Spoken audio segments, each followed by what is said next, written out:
Hello guys, good afternoon guys. Dito na naman ako sa guys, sa tabi ng kalsada. Nag-aabang na naman ako. Wala talagang ibang makontent guys. Ang tamad kong lumabas guys kasi ang sobrang, kaya tingin-tingin muna kayo dyan sa magandang bahay. Share ko yan sa iyo kasi yung bahay na yan, dalawa lang silang nakatira, makasawa. Pareha sila retired teacher. Walang anak, walang kapatid kasi bugtong yung bugtong yung lalaki at saka yung babae. Wala din ampun daw dati sa nag-alaga sa kanya. Kaya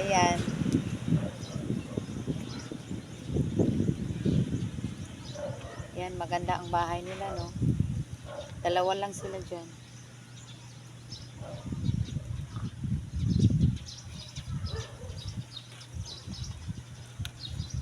Abang-abang lang tayo guys.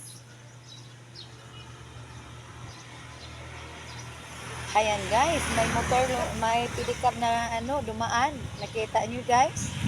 Ito na naman ang motor single guys. May dumaraan.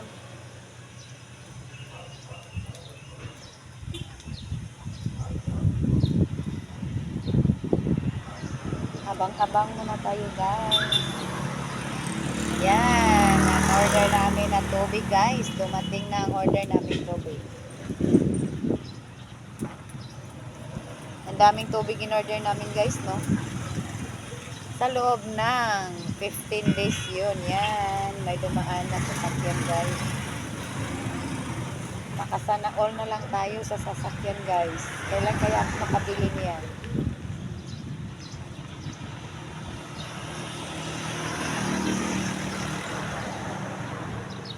Ayan guys.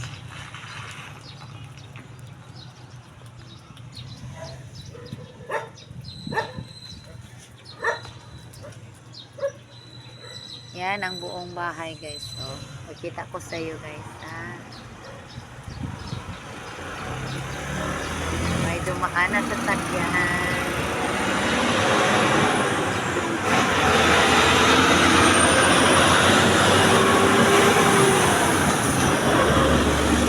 Sasakyan dumadaan. Nakita ko sa inyo ang buong bahay. Yan guys, ang ganda ng bahay nila guys. Oh. Yan. Yan. At alam nyo guys, sa loob diyan, nandyan ang service nila sa loob. Yan, lumabas lang yung service nila sa sa loob ng bahay nila pagpunta sila ng Maynila, mag-travel sila ng malayo. Yan. Sa first floor, nandyan sa ilalim, sa first floor talaga sa sala nila ang service nila. Yan, alam ko kasi nakapasok na kami dyan. Yan, in-invited kami. Ini-invite kami nila dyan. Nakapasok kami dyan. Guys, ang ganda no? Sana all makabahay ako ng ganyan sa province.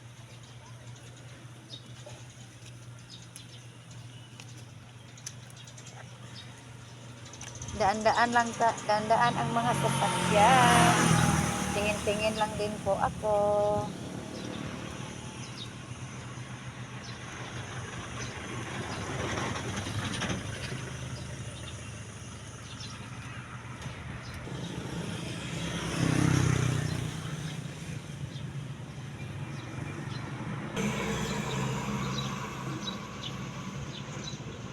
Yan ang paligid nila. Tingnan nyo ang kabila.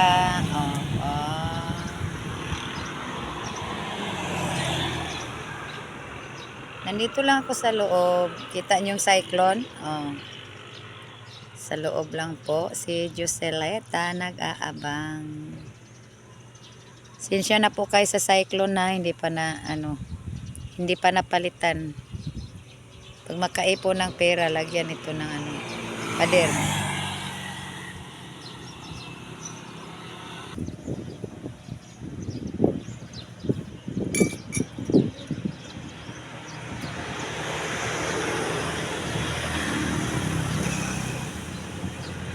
Kapit tayo guys. Anong oras na ngayon? Magkapit tayo. Kakain ko lang ng kanin tapos inom ako ng kape.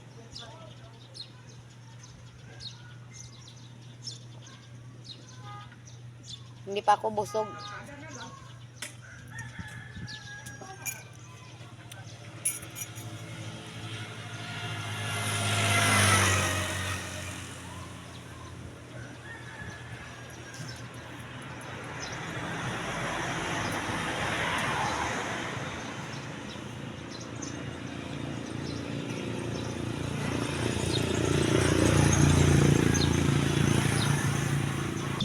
Tingnan nyo ang halaman ko guys. Oh, ang halaman ko. Oh.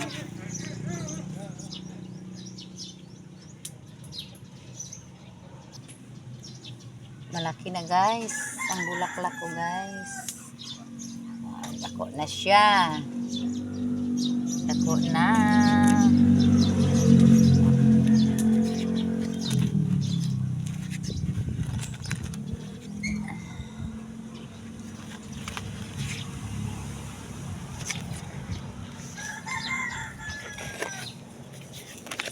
Ito guys, oh.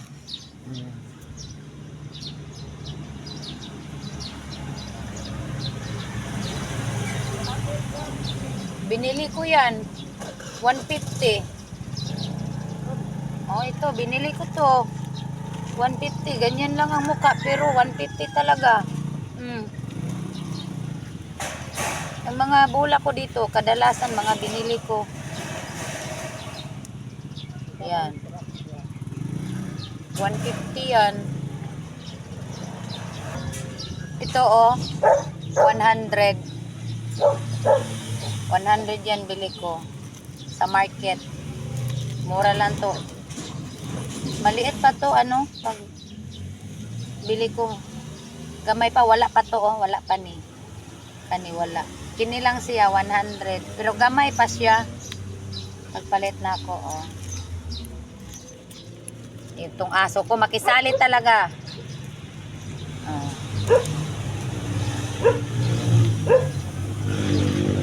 Natakot ako kasi tag-init dito. Tag-araw tapos baka mamamatay kaya dito ko nilagay sa ilalim ng aritilis, sabi ang tawag ng mga Ilonggo diri, aritilis yan.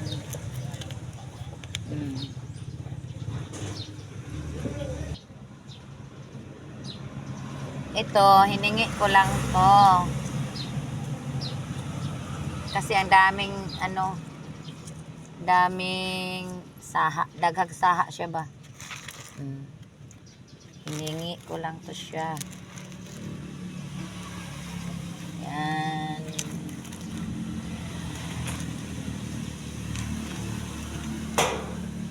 Yan.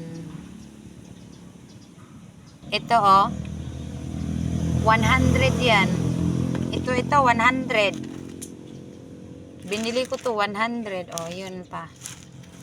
Ganyan pa kaliit ang 100 dito. Yan.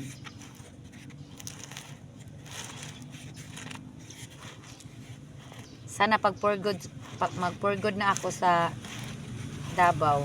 Ito. Magdala ako ng similya nito. Wala ako nito doon.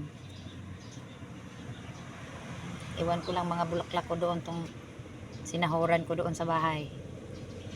Baka tulog lang ng tulog, kain ng kain, walang trabaho yon. Naglinis lang ng bahay, magdilig ng mga halaman, yun lang. 2.5 ang sahod. Yun lang, libre pa sa kain.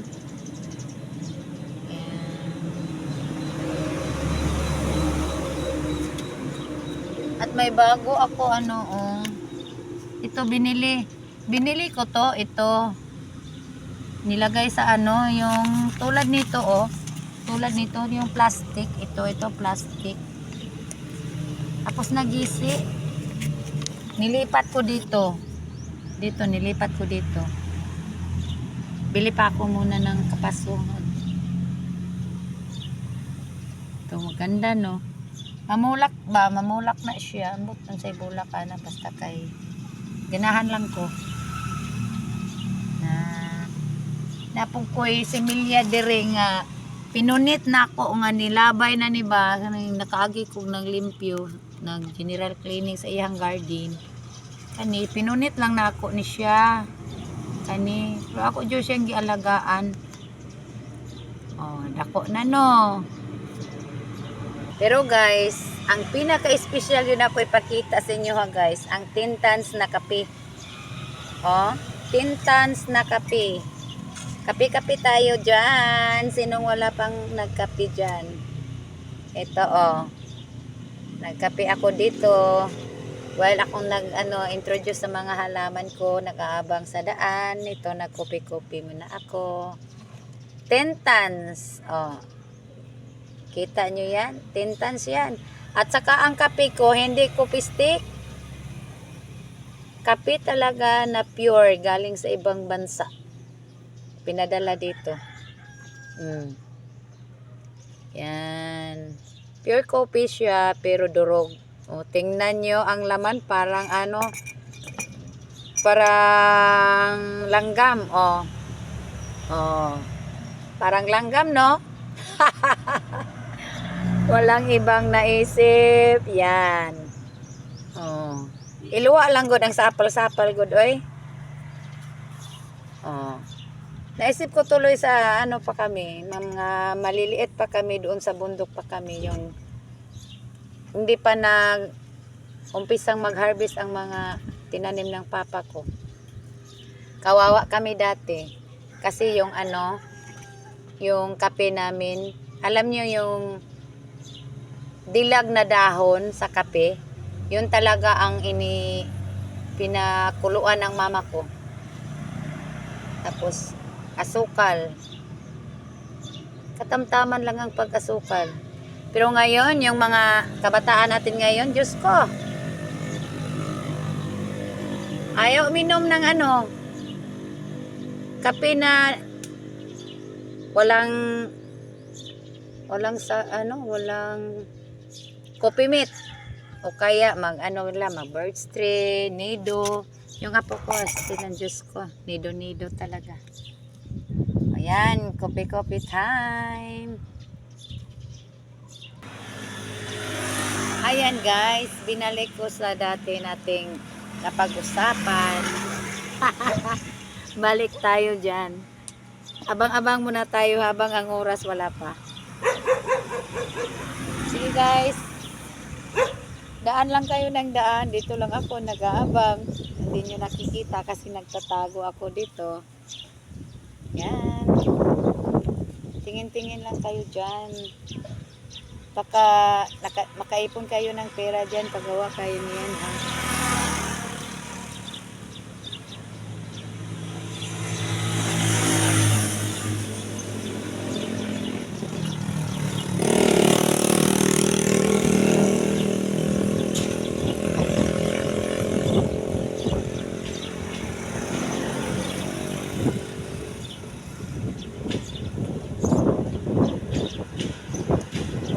Okay guys, salamat. Thank you for watching. Bye-bye.